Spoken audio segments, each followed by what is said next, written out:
हाँ, इसमें देखो कि इसमें डाल देना हेडिंग रिजोल्यूशन ऑफ वेक्टर, या फिर तुम क्या लिख सकते हो, कंपोनेंट फॉर्म। राइट, इन डाल देना रिजोल्यूशन ऑफ वेक्टर या फिर कंपोनेंट फॉर्म। यहाँ पर मान लो तुम्हारे पास में कोई एक वेक्टर है, let's call this is the vector R, ऐसे मान लो ये तुम्हारा वेक्टर आर। राइट, इसको मैंने वेक्टर आर बोला। अब मैं क्या कर रहा हूं, अगर मैंने ऊपर से ऐसे लाइट रेज गिराया, ये समझने के लिए है, तो क्या इस वेक्टर आर का जो शैडो होगा वो यहाँ पर बनेगा। Right, let's call this angle is theta. तो शैडो यहाँ पर बना, इसको क्या बोला जाएगा, इसको मैं बोलूंगा are x.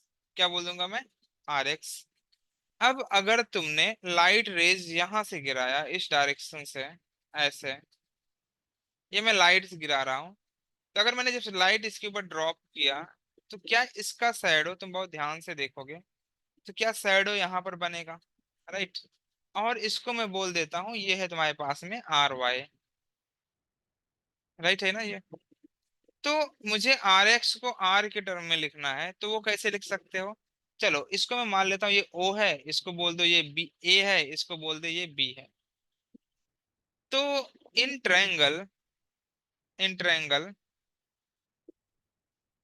O A B में, जो ट्रायंगल है तुम्हारा ओ ए बी, इसमें तुम मुझे कॉस थीटा लिखा सकते हो, क्या होगा, in triangle O A B में कॉस थीटा किसके बराबर हो जाएगा, क्या कॉस थीटा हो जाएगा तुम्हारा आर एक्स अपॉन आर। यहाँ से आर एक्स किसके बराबर आ गया, आर कॉस थीटा के, आर एक्स किसके बराबर आया, R cos theta. Similarly in triangle O A B में क्या तुम मुझे साइन थीटा बता सकते हो, साइन थीटा कितना होगा, जो साइन थीटा तुम्हारा हो जाएगा वी कैन राइट इट। देखिए अगर आर वाई है तो ए भी आर वाई होगा, होगा कि नहीं होगा, तो यहां से ये हो जाएगा आर वाई अपॉन आर, तो ये आर वाई हो जाएगा आर साइन थीटा। राइट, तो तुमको क्या पता चल गया, तुमको ये पता चला कि जो आर एक्स है ये है R cos theta, and R Y किसके बराबर आ गया, आर साइन थीटा के। तो अब अगर इसको, जो रिजल्टेंट है, इसको अगर मैं वेक्टर के फॉर्म में लिखना चाहूँ, तो क्या मैं ऐसे लिख सकता हूँ, वेक्टर आर, ये मैं यूनिट वेक्टर के फॉर्म में लिख रहा हूँ, तो ये हो जाएगा आर एक्स। ये देख आर एक्स इस डायरेक्शन में है, तो इसको ऐसे मार्क कर दो, इसको ऐसे मार्क कर सकते हो, आर एक्स आई कैप लिखोगे, and R Y J cap लिखोगे। तो आर एक्स तुम्हारा हो जाएगा R cos theta I cap plus R sine theta J cap. ये तुम्हारे पास में वेक्टर आर आ गया। ये क्या आ गया, ये वेक्टर आर हुआ। अच्छा, इसका मैग्नीट्यूड भी निकाल सकते हो, वो कैसे निकालते हैं उसको समझ लो पहले। अगर वेक्टर आर का, इसको बोलते हैं वेक्टर फॉर्म या यूनिट वेक्टर फॉर्म, क्या बोला जाता है इसको, इसको बोला जाता है यूनिट वेक्टर फॉर्म। राइट, अगर इसका मैग्नीट्यूड निकालना होगा तो कैसे निकालोगे, मैग्नीट्यूड ऑफ वेक्टर आर ये बन जाएगा तुम्हारा,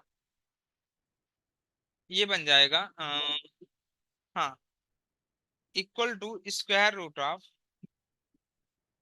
कोफिशिएंट ऑफ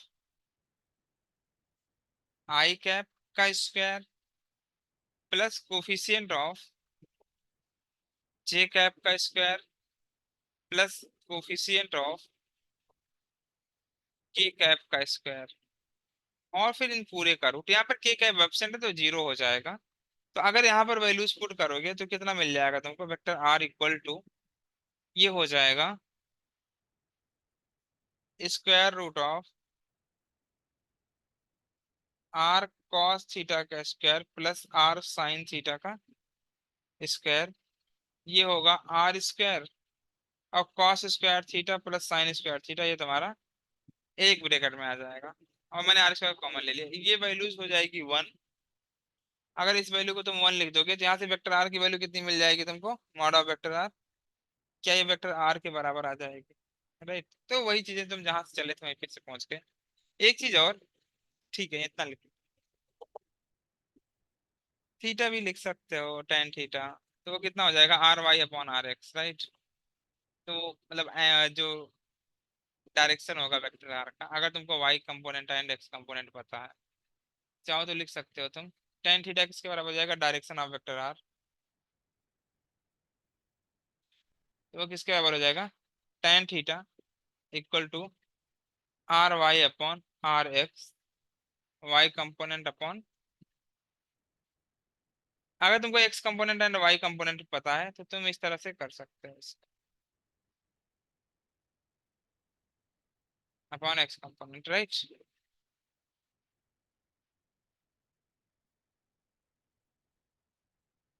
करो, नोट करो इसको।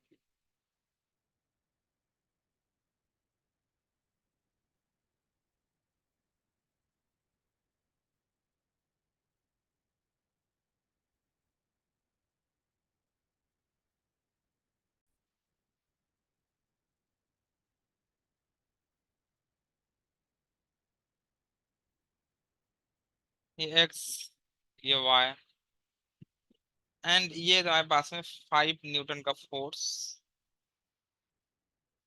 फोर्स है 5 newton, and this angle is 37 degree. और तुमसे ये पूछा गया है express 5 newton force, express F equal to 5 newton force in vector form,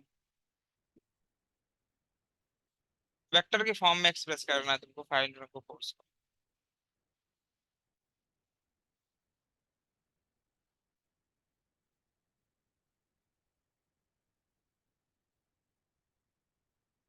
इससे ये हो जाए वो ये करेगा।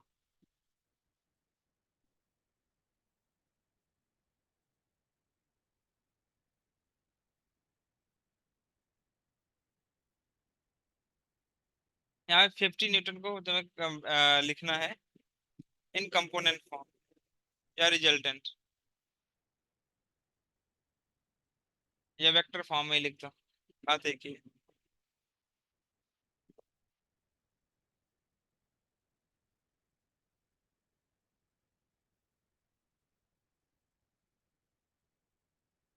Right, 15 Newton force in vector form,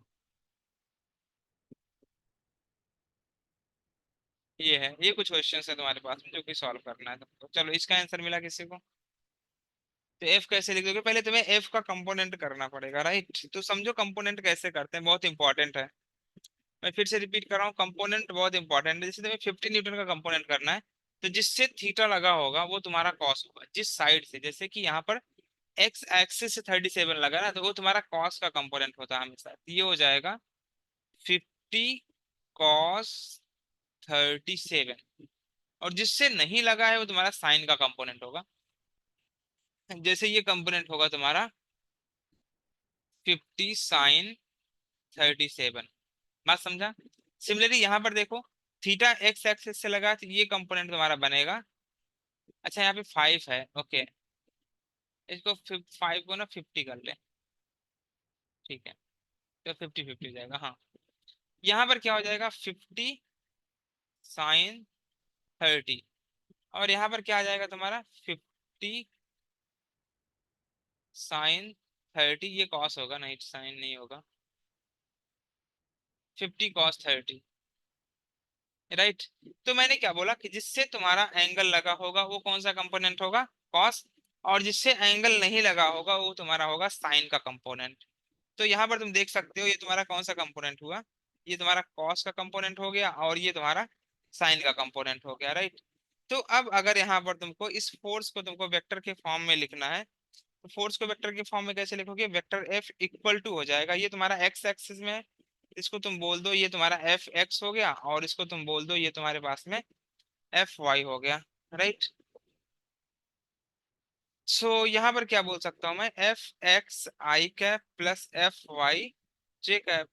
तो जरा इसको सॉल्व कर सकते हो तुम, तो सॉल्व करो, मुझे बताओ कितना आएगा। 50 एंड cos 37 कितना होता है, 3/5, राइट, या 4/5, 4/5, 4/5, 5 10 जा तो ये हो जाएगा 40 न्यूटन। ये कितना हो जाएगा 50 sin 37 होता है 3/5 तो हो जाएगा 10।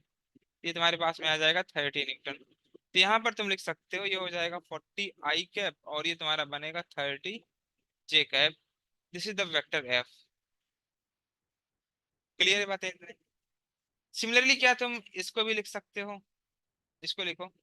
ये कितना बन जाएगा तुम्हारा cos 30 का मतलब क्या हो जाएगा cos 30 मतलब √3/2। यहाँ पे लिख सकते हो 50 × √3/2 ये हो जाएगा 10√3 इतना न्यूटन। और ये कितना हो जाएगा 50 × sin 30 हो जाएगा 1/2। मैं गलत क्यों कर रहा हूँ? ठीक है ये 25 न्यूटन होगा। ये 25 होगा। ठीक है ये भी गलत है। ये हो जाएगा 25 √3। तो यहाँ पर अगर तुम वेक्टर एफ लिखोगे तो ये हो जाएगा 20 √3 I cap plus 25 J cap. ये समझा कैसे कर रहा हूँ मैं? क्लियर होगा ना ये? नोट कर लो इन दोनों को। और हेडिंग डाल देना रिजल्टेंट कंक्लूजन। हेडिंग क्या डालोगे तुम? Resultant conclusion. Noted.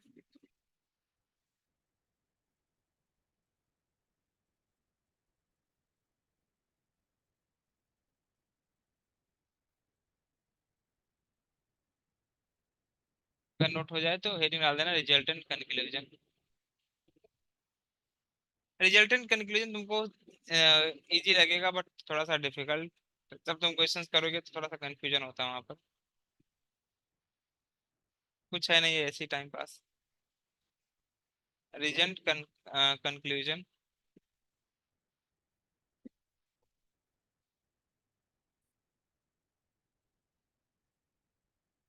Resultant conclusion जैसे कि देख यहाँ पर मान लो तुम कि ये तुम्हारे पास में वेक्टर ए है मान ले। ये मान लो वेक्टर ए है और इसको तुम वेक्टर बी बोल दो। तो क्या इसका जो रिजल्टेंट आएगा वो ये होगा द वेक्टर आर। राइट ए और बी के बीच में कहीं होगा। सिमिलरली अगर ये वेक्टर ए है तुम्हारे पास में और ये तुम्हारा हो गया वेक्टर बी तो इनका जो रिजल्टेंट आएगा वो ये होगा this is the vector R. और फिर क्या होगा? यहाँ पर ले लेता हूँ मैं एक और। मान लो ये तुम्हारा वेक्टर बी हुआ और ये तुम्हारा हुआ वेक्टर ए। तो इसका जो रिजल्टेंट होगा वो ये होगा। और यहाँ पर तुम देख सकते हो मान लो ये तुम्हारे पास में है वेक्टर ए और ये तुम्हारे पास में है वेक्टर बी। तो इनका जो रिजल्टेंट होगा वेक्टर आर वो ये होगा। राइट इस तरह तुम रिजल्टेंट मार्क कर सकते हो। क्लियर है सबको? माधवन। हाँ सर। Okay great.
हेडिंग डाल देना तुम,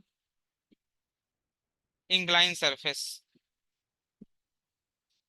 क्या हेडिंग पड़ जाएगी तुम्हारी? Incline surface.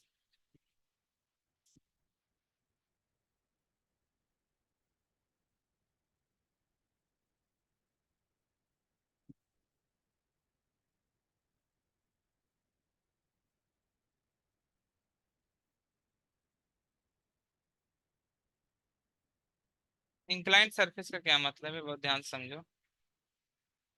जैसे कि मान लो स्टार्ट में पहले तुम्हारे पास में एक कोई एक्सिस थी ये, राइट, और ये तुम्हारी एक्स एक्सिस है। और फिर क्या किया मैंने, इस एक्स एक्सिस को मैंने थीटा एंगल रोटेट कर दिया, और अब ये एक्स एक्सिस तुम्हारी ये रही, राइट। पहले एक्स एक्सिस देख तुम्हारे पास में ये थी, ये ओल्ड एक्स एक्सिस है, और इस एक्स एक्सिस को तुमने कुछ थीटा एंगल रोटेट किया, और अब ये तुम्हारा हो गया है न्यू एक्स एक्सिस, राइट। यहाँ पे क्या आएगा तुम्हारे पास में, न्यू एक्स एक्सिस। तो अब होगा क्या, यहाँ पर मैं एक ब्लॉक बना लेता हूँ ऐसे, और इस ब्लॉक का मास मान लो m है। ब्लॉक का मास कितना है, m है। तो ऑब्वियस सी बात है, जो ब्लॉक का वेट होगा या जो mg होगा वो नीचे की तरफ एक्ट कर रहा होगा, राइट। तो ब्लॉक का mg की तरह एक्ट करेगा, डाउनवर्ड। ये तो तूने पहले से ही पढ़ रखा है, mg हमेशा किधर एक्ट करता है, डाउनवर्ड। अगर mg डाउनवर्ड एक्ट करेगा, राइट, इसको मैं बोल देता हूँ ये है w। अब तुमसे ये बोला गया है कि जो वेट है, जो mg है, उसको तुम रिजल्टेंट फॉर्म में लिख दो, यूनिट वेक्टर के फॉर्म में। तो बहुत ध्यान से देखो, तो इस mg का मैं दो कंपोनेंट कर सकता हूँ। कंपोनेंट हमेशा किधर होता है, जैसे कि यहाँ पे भी तुमने कंक्लूजन ऑफ वेक्टर पढ़ा था, ये तुम्हारा रिजल्टेंट वेक्टर है जो कि नीचे की तरफ एक्ट कर रहा है। तो अगर ये रिजल्टेंट है तो इसके दो कंपोनेंट देख, यहाँ पर ये आर रिजल्टेंट था, तो इसका जो दो कंपोनेंट था, एक ए और एक बी, इनके बीच में एंगल कितना था, 90 डिग्री। यहाँ पर आर ये था, इनके बीच में एंगल कितना है, 90 डिग्री। यहाँ पर देख, यहाँ पर भी एंगल कितना है, 90 डिग्री, और यहाँ पर भी एंगल 90 डिग्री है। मतलब एंगल तो 90 डिग्री बनना ही पड़ेगा, बनना चाहिए। अब अगर एंगल 90 डिग्री है, तो mg को ऐसे कंपोनेंट करो जिससे कि एंगल 90 डिग्री बने। तो अब तुम्हारे दिमाग में आएगा कि 90 डिग्री करना कैसे है, करने को तो कैसे भी कर सकते हो, 90 डिग्री बना सकते हो, लेकिन उसके भी कुछ सेट ऑफ रूल्स हैं। तुम्हें क्या देखना पड़ेगा कि ये जो ब्लॉक है, अगर ये एसिलरेट करेगा तो किधर कर सकता है, जिस पोजीशन में है उसके ऊपर केवल एक ही फोर्स अभी लग रहा है जो कि mg है, राइट। mg की वजह से अगर ब्लॉक इस तरह से किसी इंक्लाइन पे रखा हुआ है, तो ब्लॉक क्या ऐसे एसिलरेट करेगा, अलोंग द इंक्लाइन, पुल करेगा कि नहीं करेगा। तो जो एक कंपोनेंट होता है हमेशा एक्सिलरेशन की डायरेक्शन में होता है। पहला कंपोनेंट किधर करोगे, in the direction of acceleration. तो एक कंपोनेंट तुम्हारा इस डायरेक्शन में आ गया, अगर ब्लॉक इस डायरेक्शन में एक्सिलरेट करेगा तो, राइट। और जो दूसरा कंपोनेंट होता है वो परपेंडिकुलर इसके हो जाएगा, जो तुमने एक कंपोनेंट अभी किया उसके परपेंडिकुलर हो जाएगा ये। आई थिंक ये बात सबको क्लियर होगी, समझा ना कंपोनेंट कैसे करना है। दूसरा ये हुआ। अब बहुत ध्यान से देखो, अगर ये एंगल थीटा है तो ये एंगल 90 माइनस थीटा होगा, ये एंगल थीटा हो जाएगा। तो मैंने अभी कुछ देर पहले तुमको सिखाया था कि थीटा जिससे लगा होगा वो कौन सा कंपोनेंट होगा, कॉस। तो तुम mg का कंपोनेंट कर रहे हो, तो ये कंपोनेंट हो जाएगा mg cos थीटा, और ये कंपोनेंट बनेगा तुम्हारा mg sin थीटा। मुझे क्या लिखना है, w को वेक्टर के फॉर्म में लिखना है, तो यहाँ पे w को क्या लिख सकते हो तुम, वेक्टर w इक्वल टू, अब एक चीज और, जो mg sin थीटा है उसकी डायरेक्शन पॉजिटिव एक्स एक्सिस में, नेगेटिव एक्स एक्सिस में, वो भी तुम्हें देखना पड़ेगा। बिकॉज तुमने एक्स एक्सिस को थीटा एंगल रोटेट किया था, कितना रोटेट किया, थीटा एंगल। अब इसको मैं न्यू एक्स एक्सिस मान के चल रहा हूँ कि जो कि एक्स एक्सिस की डायरेक्शन इधर पे है, तो वाई एक्सिस की डायरेक्शन क्या हो जाएगी, निगेटिव वाई। ये माइनस, सॉरी, ये एक्स एक्सिस होगा, माइनस एक्स एक्सिस, न्यू। अब देख, जो पहले ओल्ड वाई एक्सिस तुम्हारी ये रही होगी, ये ओल्ड वाई एक्सिस थी, राइट। और जो न्यू वाई एक्सिस होगी, क्या वो भी थीटा एंगल रोटेट हो जाएगी, so this is your new y axis, right? And this axis is also rotated by an angle theta, जैसे तुमने x axis को रोटेट किया था। ये तुम्हारा न्यू y है, ये तुम्हारा ओल्ड y है, राइट, ओल्ड y एक्सिस। तो अब अगर ये तुम्हारा न्यू y एक्सिस है तो क्या नेगेटिव न्यू y एक्सिस इस डायरेक्शन में आएगा? ये माइनस y एक्सिस हुआ, ठीक है, क्योंकि तुम कंपोनेंट कर रहे हो ना, जिस डायरेक्शन में कर रहे हो उसी डायरेक्शन में तुम्हें लेना पड़ेगा। तो अब देख W कैसे लिखोगे? M G sine theta negative X axis में है, तो क्या मैं इसको लिख सकता हूँ M G sine theta minus I cap? क्या लिख सकते हो तुम? M G sine theta minus I cap plus M G cos theta, sorry मैंने फिर से गलत, नहीं मैंने सही लिखा, M G cos theta minus J cap, क्योंकि ये कंपोनेंट वाई एक्सिस देखिए इसके पैरेलल है, राइट? अब तुम चाहो ना, एक तो ये तुम्हारा आंसर हो जाएगा, अगर तुम्हारी इच्छा हो तुम एक्सिस को रोटेट भी कर सकते हो, तुम्हारे ऊपर डिपेंड करता है कि एक्सिस जो है इसको तुम फिर से रोटेट कर दो, ठीक है ना? अगर तुम फिर से सपोज का रोटेट करेगा तो कंपोनेंट जैसे ही जैसा है वैसा ही रहने दो। तुमको क्या करना है कि जो ये एक्सिस है, तुम ये ऐसे है ना अभी, तो ऐसे से तुम इसको ऐसे कर दो, ठीक है ना? अगर इस तरह से करोगे तो बहुत ध्यान से देखो, ये मान लिया तुम्हारे पास में एक्सिस आ गई यहाँ पर, राइट, और ये ब्लॉक हुआ जो कि रखा हुआ था, इसका मास था m, और नीचे क्या लग रहा है देख, एम जी कॉस थीटा, नीचे ये लग रहा है ना, और इस डायरेक्शन में क्या लग रहा है तुम्हारा, M G sine theta, right? M G तुम्हारा कहीं यहाँ पर था इंक्लाइन के लिए। क्या इसी का तुमने यूनिट वेक्टर लिख रखा है यहाँ पर? मैच कर लो, सही है। इसके लिए माइनस जे कैप हुआ, इसके लिए माइनस आई कैप हुआ, राइट, डब्ल्यू में। तो नोट करोगे इसको बहुत अच्छे से, आई थिंक ये सबको क्लियर होगा। क्वेश्चन लिख देना। Resolve weight of 5 kg block,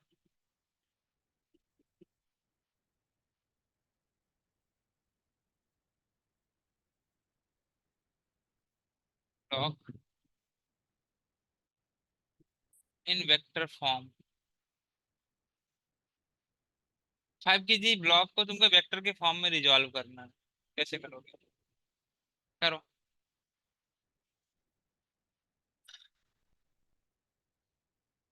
vector नहीं लगाते हो तो वो तुम्हारा फिर मैग्नीट्यूड माना जाता है। तो नीचे तुम 50 न्यूटन लिख दोगे ऐसे, ये 37 डिग्री हो जाएगा, तो तुम्हारा 50 cos 37, और ये तुम्हारा बनेगा 50 sin 37, राइट? फिर तुम कंपोनेंट कर सकते हो। सिमिलरली एक और प्रॉब्लम देखो, दिया हुआ है तुमको,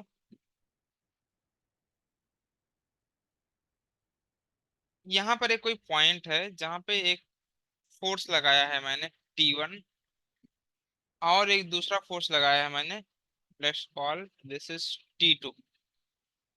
T1 एंड T2 दो फोर्स, ये एंगल तुमको दे रखा है 37 डिग्री, एंड ये एंगल तुमको दिया वर्टिकल से 60 डिग्री। तो तुमको T1 एंड T2 को रिजॉल्व करना है। क्या करना है तुमको? T1 एंड T2 को रिजॉल्व करना है। तो क्वेश्चन लिख देना, रिजॉल्व T1 एंड T2। ये तुम्हारे पास प्रॉब्लम है। तो अगर T1 एंड T2 को रिजॉल्व करोगे तो T1 का एक कंपोनेंट क्या इस डायरेक्शन में आएगा, तो इसको क्या लिखोगे? T1 cos 37, जैसे मैं दिखा रहा हूँ डायग्राम में, तुमको ऐसे ही दिखाना पड़ेगा। यहाँ पे क्या लिखोगे इसको? T1 sin 37, right? ठीक है, हो गया T1 sin 37। cos 37 किसके बराबर होता है?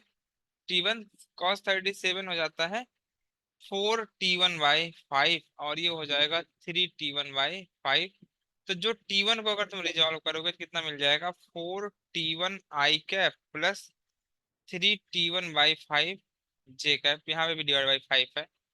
सिमिलरली तुम T2 को भी रिजॉल्व कर सकते हो। T2 का एक कंपोनेंट इस डायरेक्शन में आएगा और एक कंपोनेंट इस डायरेक्शन में होगा। तो यहाँ वाला जो कंपोनेंट होगा, क्योंकि ये एंगल लगा हुआ है इससे, तो ये कॉस होगा, इसको लिखोगे T2 cos 60 और ये होगा T2 sin 60। राइट, तो T2 किसके बराबर हो जाएगा? T2 को लिख सकते हो तुम T2 sin 60 minus I cap plus T2 cos 60 J cap. यहाँ